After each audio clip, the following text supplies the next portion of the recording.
are 7 common failures of the team leader. Now, as we talk about these, my guess is you'll either have done them or be doing them right now.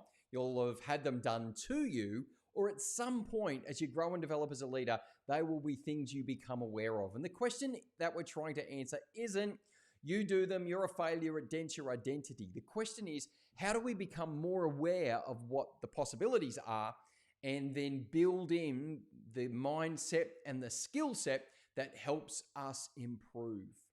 It's important to understand as we lean into the common failures, we will be able to see them in other people easier than we'll be able to see them in us. But what becomes important is we look at it through the lens of having the courage to continue, as Churchill said, is that we look at it through the lens of saying, you know what, this may be something I've done wrong or I am currently doing wrong, but I can fix it.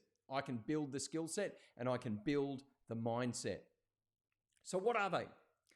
Common failure number 1 is authority without awareness. This is answering the question, what's it like to be on the other side of you? What's it like to be led by you? How do people experience you? How has the transition gone from being a team player to a team leader? What's that like? And when you've got the position of leadership, but you're not sure how you come across as a leader, you may be tripping yourself and other people up. Number 2 is accountability without expectations. Clear expectations are absolutely essential so that you protect the morale, the enthusiasm, the inspiration of your team, but also you protect your reputation and your brand as a leader.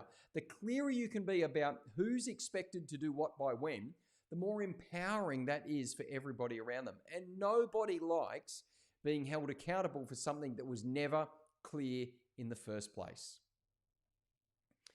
Common failure number 3 is activity without clarity. We can be busy, we wear it as a badge of honor, even in various remote working, work from home, hybrid environments, we can still feel like our lives are full and there isn't much space to move around. What we absolutely need is to be crystal clear on the outcome, crystal clear on the value delivered, crystal clear on what the win looks like.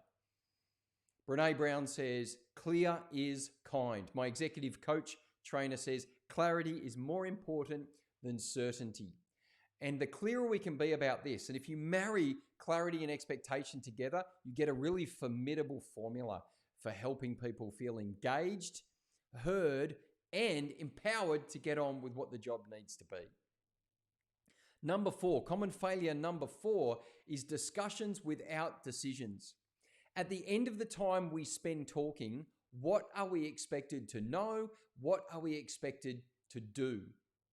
Now, unless you are specifically ideating, creating, collaborating, engaging, where it's a bit more circular and people's opinions are being tabled and heard, that I understand.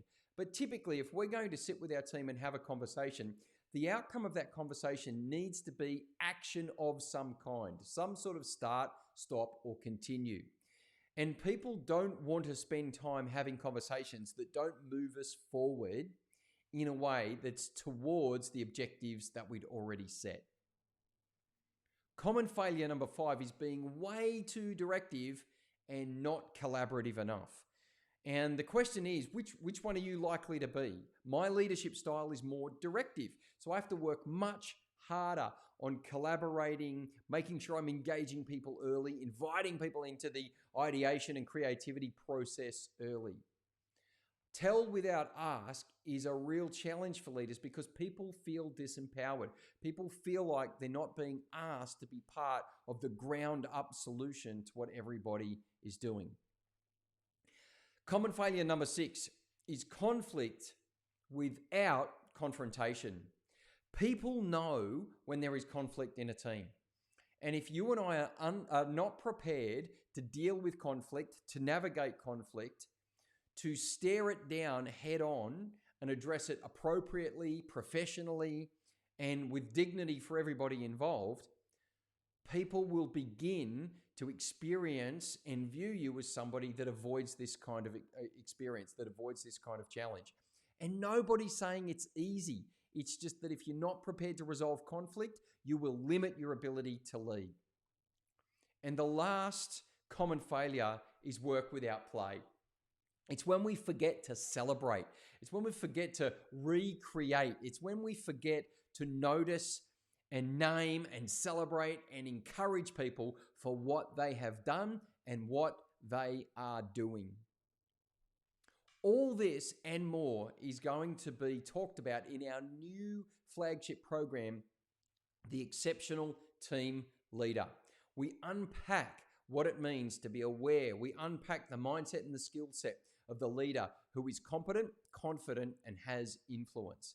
And if this is something that you know, now is the time to engage with, then touch base with us and we would love to help you take the next step.